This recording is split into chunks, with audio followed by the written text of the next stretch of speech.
Hello दोस्तों, मैं स्वागत करता हूं आपका आपके अपने YouTube channel brainstorm of commerce में।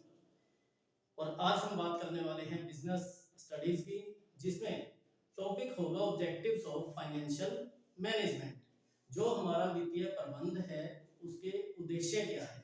देखिए, एक बात कही जाती है कि business minus financial management, business minus financial management is failure. मतलब क्या हुआ कि अगर आप अपने व्यवसाय में से वित्तीय प्रबंध को हटा दो तो आपके हाथ केवल और केवल असफलता लगेगी। इसका मतलब क्या है, वित्तीय प्रबंध का बिजनेस की सफलता के लिए सही होना बहुत जरूरी है। यदि आपका वित्तीय प्रबंध या फाइनेंशियल मैनेजमेंट सही नहीं है तो आप बिजनेस के अंदर सफलता प्राप्त नहीं कर सकते। अब समय को बर्बाद ना करते हुए आगे बढ़ते हैं और बात करते हैं ऑब्जेक्टिव्स ऑफ फाइनेंशियल मैनेजमेंट यानी वित्तीय प्रबंध के उद्देश्य।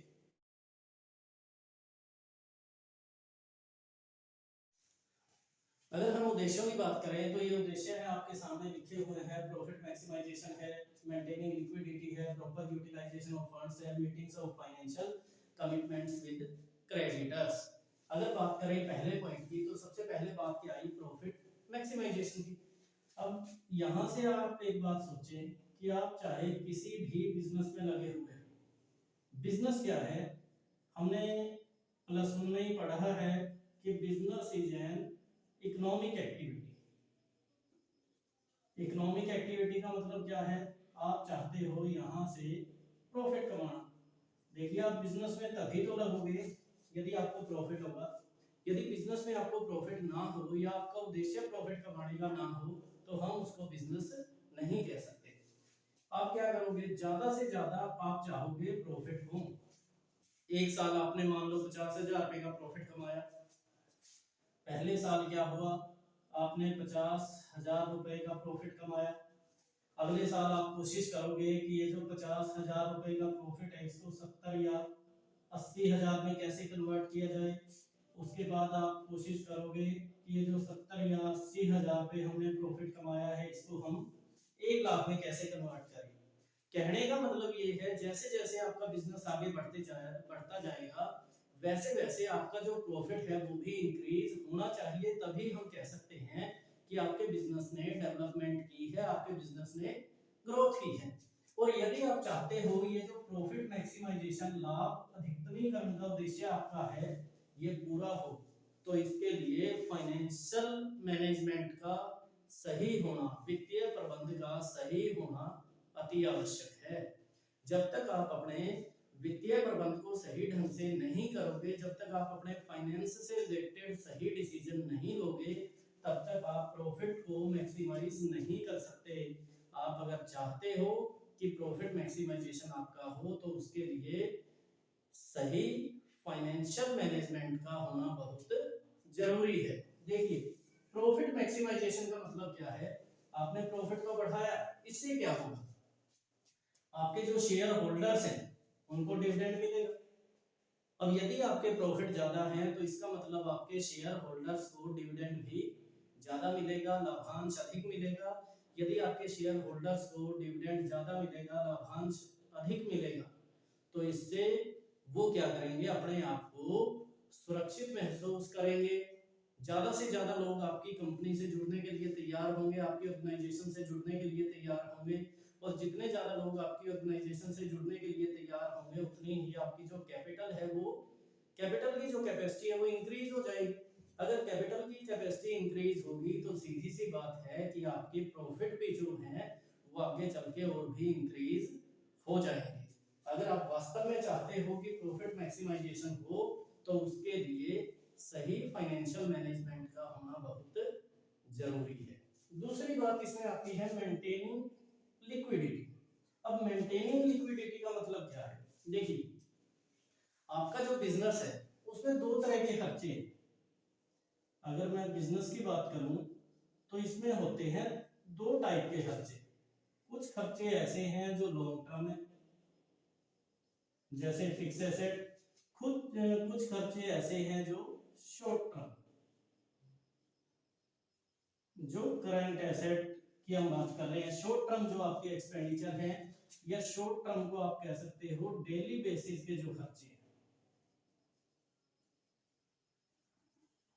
इनको पे करने के लिए आपकी एक सही लिक्विडिटी का होना बहुत जरूरी है। लिक्विडिटी का मतलब है तरलता। अब इसके लिए एक बात को आप समझें। सपोज करें आपके पास बिल्डिंग काफी सारी है, बहुत बिल्डिंग है, और बहुत आपके पास गाड़ियां हैं, बहुत सारा आपके पास गोल्ड यानी सोना पड़ा है। मतलब कहने का ये है कि यदि प्रॉपर्टी के आधार पे बात की जाए तो आपके आसपास कोई भी नहीं है, आप बहुत आगे हो। अब समस्या क्या आई, आपको ट्रैवल करना था, या फिर आपका कोई छोटा मोटा खर्चा था, बाजार में आप गए थे, वहां पे आपको किसी वजह से 100 रुपए खर्च करने पड़ गए।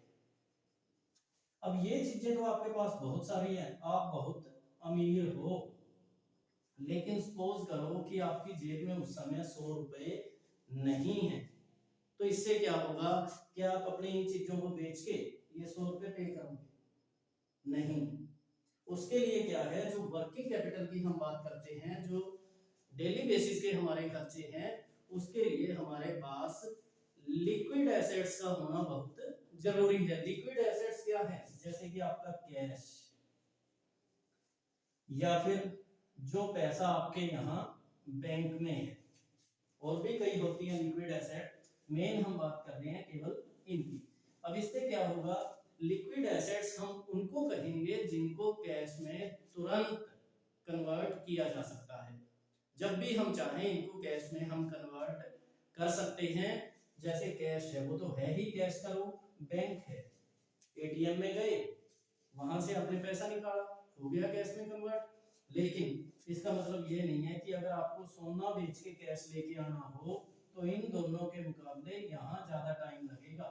अगर आपको अपनी गाड़ी बेच के कैश जो है वो पूरा करना हो, कैश आप अवेलेबल करना चाहते हो अपनी गाड़ी बेच के, उसमें भी ज्यादा टाइम लगेगा। बिल्डिंग बेचना चाहो, वहां से कैश लेना चाहो, उसमें भी बहुत टाइम बीतेगा। और ये दोनों ऐसी एसेट हैं जिनको कैश में कन्वर्ट करने के लिए आपको ज्यादा टाइम नहीं लगेगा, तुरंत फटाक से ये क्या हो जाएंगी, कैश में कन्वर्ट हो जाएंगी, क्योंकि ये दोनों एसेट्स ऑलरेडी कैश का रूप हैं। तो लिक्विडिटी का मेंटेन करना बहुत जरूरी है। यहाँ से आपको डिसीजन लेना पड़ेगा कि आपके पास कितना सफिशिएंट बैलेंस होना चाहिए। कैश के रूप में आप कह सकते हो, कैश के रूप में ना तो आपके पास एक्सेस में पैसा हो और ना ही पैसे की कमी हो। एक्सेस में कैसे? इनके लिए हम बात करते हैं, सपोज करें आपको जरूरत है 5 लाख रुपए की एक टाइम पे, लेकिन आपके पास है 2 लाख रुपए। अगर 2 लाख रुपए हैं तो आप अपना काम नहीं कर पाओगे, क्योंकि आपको चाहिए 5 लाख। अब आपकी रिक्वायरमेंट 5 लाख रुपए की है, लेकिन आपने क्या किया, बैंक से 10 लाख रुपए निकाल दिए। अब लोन के रूप में मान लो आपने 10 लाख रुपए ले लिए, तो यहाँ रिक्वायरमेंट तो केवल 5 लाख की थी। इसका मतलब क्या होगा, 5 लाख रुपए आपके पास एक्सेस में पड़े हैं। और यदि 5 लाख रुपए आपके पास एक्सेस में पड़े हैं तो इनके ऊपर दिया जाने वाला जो इंटरेस्ट है वो एक तरह से वेस्टेज है। ये पैसा हमारे किसी काम नहीं आ रहा, लेकिन हम इसके ऊपर ब्याज दे रहे हैं, जो कहीं ना कहीं हमारी ऑर्गेनाइजेशन के लिए या फिर हमारे लिए लॉस का एक रूप है।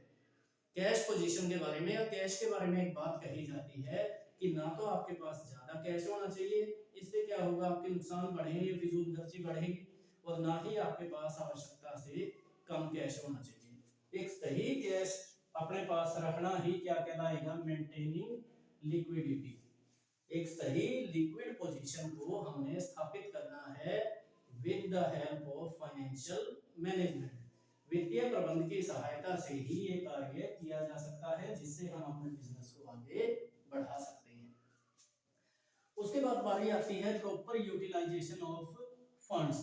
देखिए बिजनेस में हमने पढ़ा कि फाइनेंशियल रिक्वायरमेंट है, कोई भी आपका बिजनेस हो बिना फाइनेंस के प्रोग्रेस नहीं कर सकता। आप एक चीज कह सकते हो कि जो फाइनेंस है is the blood for the business, कि जो फाइनेंस है वो बिजनेस के लिए ब्लड है। जैसे हमारे शरीर के लिए खून का होना बहुत जरूरी है, यदि हमारे शरीर में खून कम हो जाए तो हमारा शरीर सही तरीके से काम नहीं करेगा, उसमें काफी दिक्कतें आएंगी। बिल्कुल वैसे ही यदि आपके बिजनेस में फाइनेंस सही नहीं है तो उससे बिजनेस को भी काफी दिक्कत आएंगी। आपने क्या किया, अलग अलग रिसोर्सेज से फाइनेंस इकट्ठा तो कर लिया, क्योंकि बिना फाइनेंस के आप बिजनेस को आगे नहीं बढ़ा सकते। अब हमें डिसीजन लेना है इस फाइनेंस को, इन फंड्स का, जो फंड हमने इकट्ठे किए हैं उनका यूटिलाइजेशन कैसे किया जाए। हमने डिसीजन लेना है जो पैसा है इन्वेस्ट कहां किया जाए। इसको आप कह सकते हो ऑप्टिमम इन्वेस्टमेंट डिसीजन, यानी अनुकूलतम विनियोग निर्णय। इसका मतलब क्या है, आपको अपनी इन्वेस्टमेंट से संबंधित एक सही डिसीजन लेना है। आपको अपना पैसा वहां इन्वेस्ट करना है जहां से, या जो इन्वेस्टमेंट आपके लिए मोर प्रॉफिटेबल है, जो इन्वेस्टमेंट आपको ज्यादा प्रॉफिट दे सकती है, आपको अपना फाइनेंस वहीं यूज करना चाहिए, आपको अपने फंड्स वहीं यूज करने चाहिए। और ये डिसीजन भी हम किस में लेंगे, फाइनेंशियल मैनेजमेंट में। फाइनेंशियल मैनेजमेंट की हेल्प से ये देखा जाएगा कि हमारे पास इन्वेस्टमेंट ऑप्शन क्या क्या है, क्योंकि हमने बात की थी इन्वेस्टमेंट डिसीजंस के बारे में कि आप कहां कहां इन्वेस्ट कर रहे हो। वही क्या है, प्रॉपर यूटिलाइजेशन ऑफ फंड्स। हम कहां इन्वेस्ट करें जहां से हम अपने प्रॉफिट्स को इंक्रीज कर सकते हैं। उसके बाद लास्ट में बात आती है meetings of financial commitments with creditors. देखिए जो भी बिजनेस है सारा काम कभी भी कैश में नहीं होता, चाहे वो सेल की बात हो चाहे वो परचेज की बात हो, आपको क्रेडिट की हेल्प लेनी पड़ती है। अगर आप कहीं से भी क्रेडिट पे कुछ भी परचेज कर रहे हो, इसका मतलब ये क्या है, अपने क्रेडिटर्स हैं। आपने कहीं से पैसा उधार ले लिया, वो भी किसका रूप है, क्रेडिटर्स का। तो टाइम टू टाइम आपको ये पैसा लौटाना भी पड़ेगा, क्योंकि अगर आपने टाइम पे पैसा नहीं लौटाया, इन लोगों को टाइम पे पैसा वापस नहीं दिया, तो ये दोबारा हमें कभी भी फाइनेंस की जो हमारी रिक्वायरमेंट है उसको पूरा करने में हेल्प नहीं करेगी। उससे क्या होगा, यदि ये लोग, इन लोगों का हम टाइम पे पैसा नहीं लौटाते हैं तो आगे चल के ये हमें फाइनेंस अवेलेबल नहीं करवाएंगे। हमें अगर फाइनेंस अवेलेबल नहीं होगा तो हम अपने बिजनेस के काम कैसे करेंगे। अगर आप चाहते हो आपके रिलेशन अच्छे बने रहे, टाइम पे आपको फाइनेंशियल जो आपकी रिक्वायरमेंट है उनको आसानी से पूरा किया जा सके, तो यहाँ से आपको इन क्रेडिटर्स का जो पैसा है वो टाइम टू टाइम लौटाना पड़ेगा। अगर मैं बात करूं अपने घरों की, नॉर्मल सी बात है कि आपने क्या किया, आपने 20,000 रुपए कमाए, मंथली इनकम आपकी 20,000 है, तो उसमें से आप पहले ये देखोगे कि यार मेरा एक मित्र है उससे मैंने पिछले महीने 5,000 रुपए उधार लिए थे और मुझे सबसे पहले उसके 5,000 रुपए वापस लौटाने हैं, क्योंकि मैंने जो टाइम दिया था वो टाइम आ चुका है। डिवेंचर्स के बारे में आपको पता है, टाइम पे उनका रिडम्पशन करना पड़ेगा, रीपेमेंट आपको करनी पड़ेगी। अगर आपने बैंक लोन ले रखा है वहां से आपको पैसा वापस लौटाना पड़ेगा टाइम पे। और यदि आपने उधार पे कोई भी परचेज कर रखी है तो वो भी टाइम पे आपको पैसा वापस देना पड़ेगा। अगर मैं बात करूं मेन जो मेन जो ऑब्जेक्टिव्स हैं वो यही है, प्रॉफिट मैक्सिमाइजेशन है, मेंटेनिंग लिक्विडिटी है, प्रॉपर यूटिलाइजेशन ऑफ फंड्स है, और meeting of financial commitments with creditors है। लेकिन अगर बात की जाए इनके अलावा भी आप एक दो मोटिव और हैं जो इनके अलावा हैं जिनको आप साथ में रख सकते हो। एक तो है आपका, यहां लिख लेते हैं, ऑप्टिमम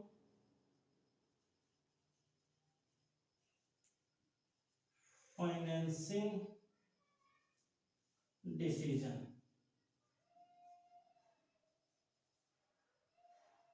अगर हम ऑप्टिमम फाइनेंसिंग डिसीजन की बात करें तो जो आपका फाइनेंस है वो आप कहां से कलेक्ट करने वाले हो, ये भी किसका हिस्सा है, फाइनेंशियल मैनेजमेंट का हिस्सा है। क्योंकि हमें ये पता होना चाहिए कि हमें अपने फंड कहां से इकट्ठे करने हैं ताकि हम अपने कार्य को सही ढंग से चला सकें। उसके बाद एक हो सकता है आपका ऑप्टिमम डिविडेंड डिसीजन,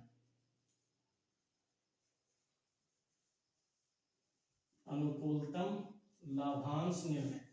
इसका मतलब है जो हमें प्रॉफिट हुए हैं उनका कितना हिस्सा हमें डिविडेंड के रूप में डिस्ट्रीब्यूट करना है, कितना हिस्सा डिविडेंड के रूप में अपने शेयर होल्डर्स को देना है, और कितना हिस्सा हम अपने पास रिटेन्ड अर्निंग के तौर पर रखने वाले हैं।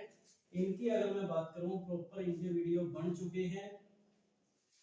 बिजनेस स्टडीज की आपको प्लेलिस्ट मिलेगी 12 बिजनेस स्टडीज, उसमें आपको ये वीडियो मिल जाएंगे फाइनेंसिंग डिसीजन और डिविडेंड डिसीजन के। इनको प्रभावित करने वाले जो तत्व हैं वो भी मिल जाएंगे, और इसके साथ साथ इन दोनों वीडियो के जो लिंक है वो मैं डिस्क्रिप्शन में डाल दूंगा इसी वीडियो के, आप वहां से भी ये वीडियोस देख सकते हो। एक थर्ड आता है जो ये था हमारा investment decision, optimum investment decision, जो मैंने प्रॉपर यूटिलाइजेशन के साथ जोड़ दिया। तो आप इसको प्रॉपर यूटिलाइजेशन ऑफ फंड्स भी कह सकते हो और ऑप्टिमम इन्वेस्टमेंट डिसीजन भी इसको कहा जा सकता है। उम्मीद है आपको ये बातें समझ में आई होंगी, वीडियो आपको अच्छी लगी होगी। अगर वास्तव में ऐसा है तो वीडियो को लाइक करें, आपके जो सुझाव हैं, आपका जो प्यार है, आपका जो साथ है वो कमेंट के रूप में अवश्य दें, और वीडियो को ज़्यादा से ज़्यादा शेयर करें।